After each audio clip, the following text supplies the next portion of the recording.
Geeks, and welcome back to another episode of Glesga Geek. This whole week we're going to go with a Harry Potter theme. We've just put up a brand new review on the blog for Harry Potter and the Cursed Child, which was also completed by resident reviewer James. We're going to call him Jamie because that's his name that we always call him. So Jamie put up a new review. Go over to the blog right now and check out what you think of it. The links will be down below. Remember to leave a comment. Today's video will be some of the fan theories that have came about over the time that Harry Potter was released, obviously between the books, the movies and whatever else has happened throughout the years. The first theory takes different movies and puts them in the same universe.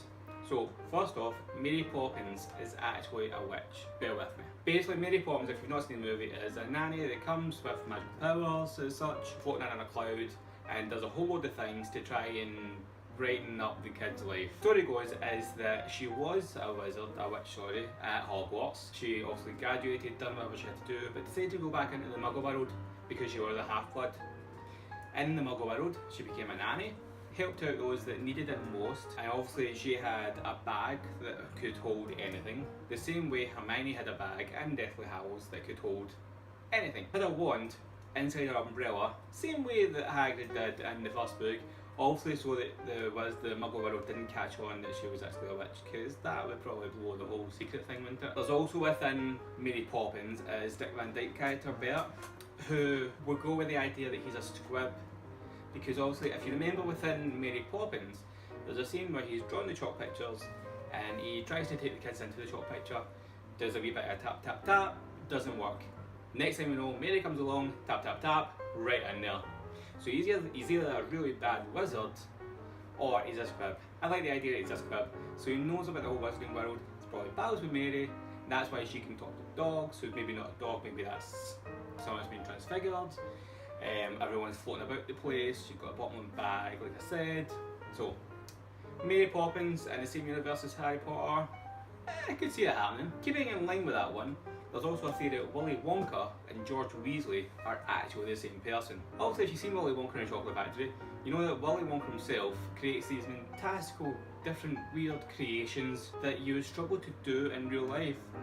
A little help of magic perhaps? The theory behind this one is that after the end of the Deathly Hallows, George, distraught at losing his brother, but still wanting to go with the idea of, creating his sweet shop, joke shop idea, he decided to take the time turner and go back in time to a different era.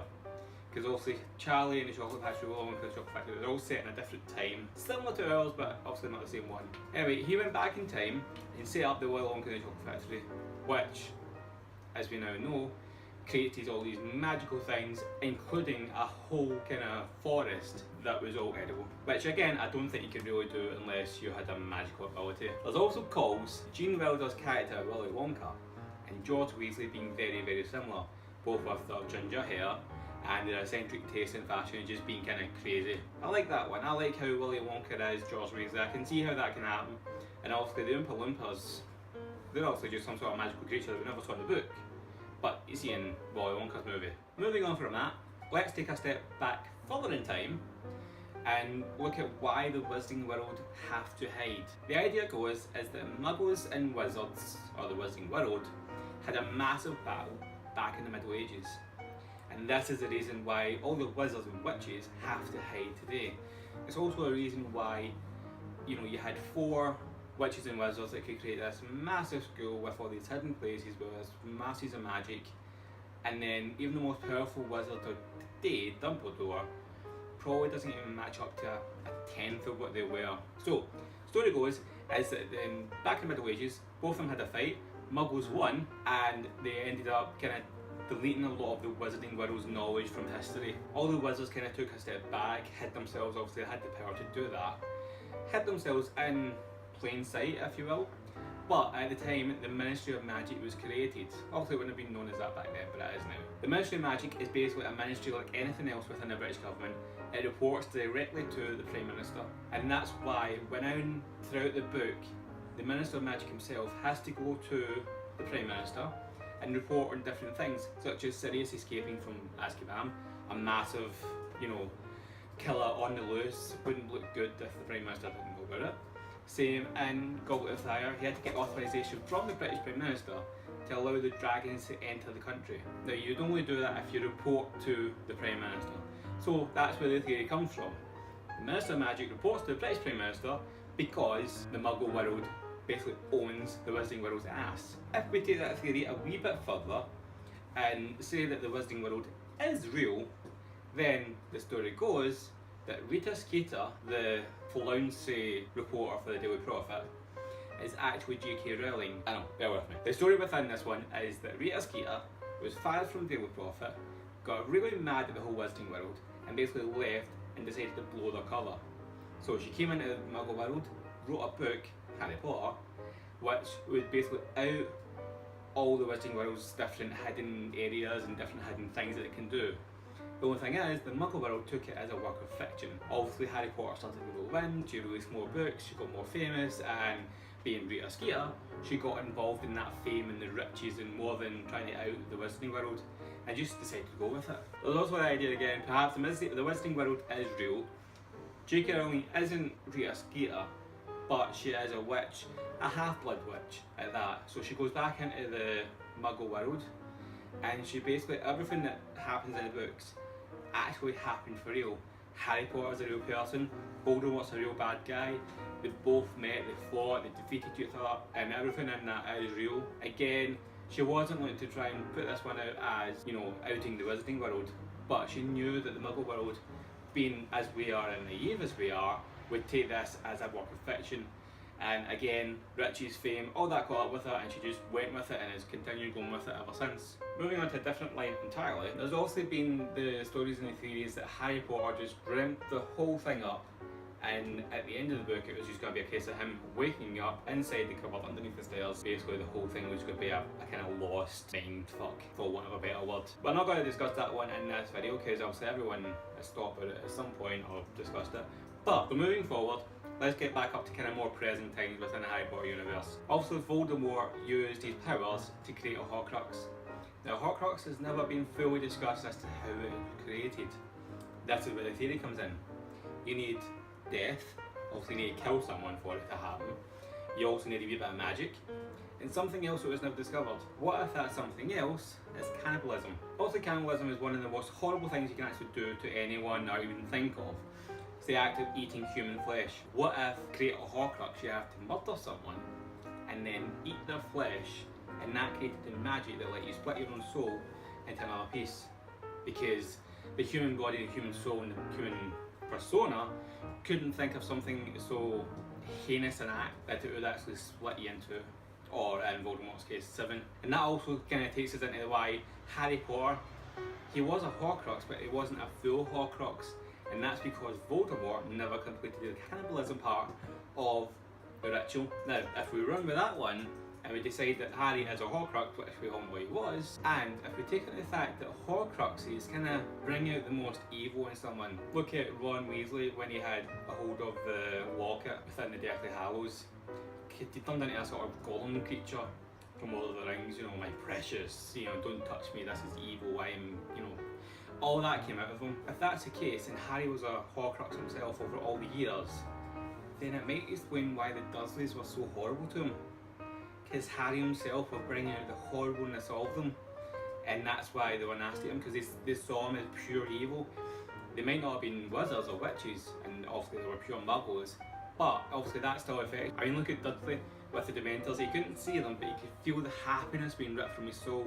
What if in the same instance, obviously the Dursleys, they couldn't see the evil within Harry, but they could feel the hatred and the evilness coming out of him, and that was bringing out their evilness, and they wanted to treat him evil. It's the same effect as what it had in Ron, and it kind of makes you feel a wee bit guilty for looking at the Dursleys in such a nasty way over all these years. Yeah, maybe it doesn't, they still deserved it, whatever. Another theory, which this time involves Dumbledore, is that Dumbledore himself is Death. That was a wee bit far-fetched to get, because obviously Dumbledore is the headmaster of Hogwarts, and why would Death be a headmaster? But let's run with it. This idea goes that he actually owned all the pieces of the Deathly Hallow. And there's also a theory that Voldemort was one of the brothers. He was the one that thought he could beat Death. Obviously Voldemort was trying to beat Dumbledore and he couldn't because his ego was getting to him. Snape, he was the one that was always lost in love. He forever loved Lily Potter, He could never get over that fact, he could never move on. Finally, Harry is the one that hid from death and only finally came out to embrace it when he was good and ready. So if we take them into account, Dumbledore owned the Elder Wand, he owned the Resurrection Stone, clearly because he gave it to Harry, and he also owned the Invisibility Cloak, again which he gave to Harry. And there's also, I think there was one time when Dumbledore could actually see Harry through the Invisibility Cloak. Now that should only be possible if it's your quote. I kind of run with that one, maybe a wee bit too much. But there is that idea there. It's also the idea that Dumbledore was the person that Harry met in King's Cross Station when he died. And Dumbledore was the one that let him go back to live. Again, that's maybe just what Harry saw in his head, maybe that's what he wanted to see. They always say you see someone that you want when you die. What do you think on that one? Do you think Dumbledore is death? Finally, there was one last fan theory that I actually really like, and that is that Harry Potter is now immortal. If we look at the prophecy that was given within the series, and I'll read this out so I get it perfect, it is that either must die at the hand of the other, for neither can live while the other survives. You always take that within the series as that Harry must kill Voldemort or Voldemort must kill Harry, and it can't happen any other way.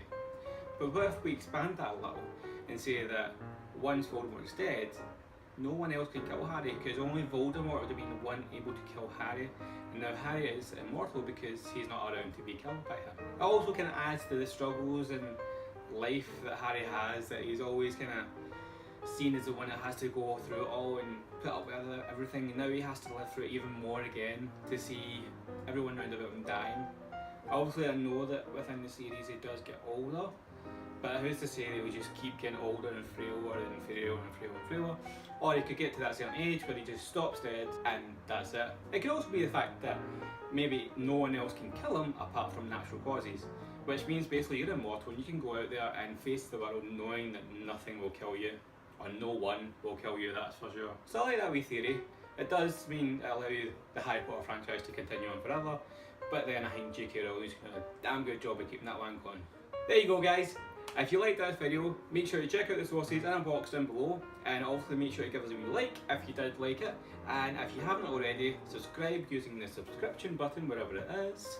It doesn't cost you anything, but it shows you how much you love us, and we certainly do love you back. We're still looking for a name to call you all, so remember, keep on giving the comments down below. Ouija Gate, Geekly Weeks, Weeklies, Ouija Gates, Ouija Gates, I don't know, something like that anyway. Also, if you do, make sure to check us out on Facebook, Instagram, Twitter and Snapchat to keep up to date with all the latest stories and any upcoming events that we're having with us. And also, please, as we are still growing, make sure to give us a share as well amongst all your friends and family, so we get more subscribers and more likers. Until next time, keep geeking!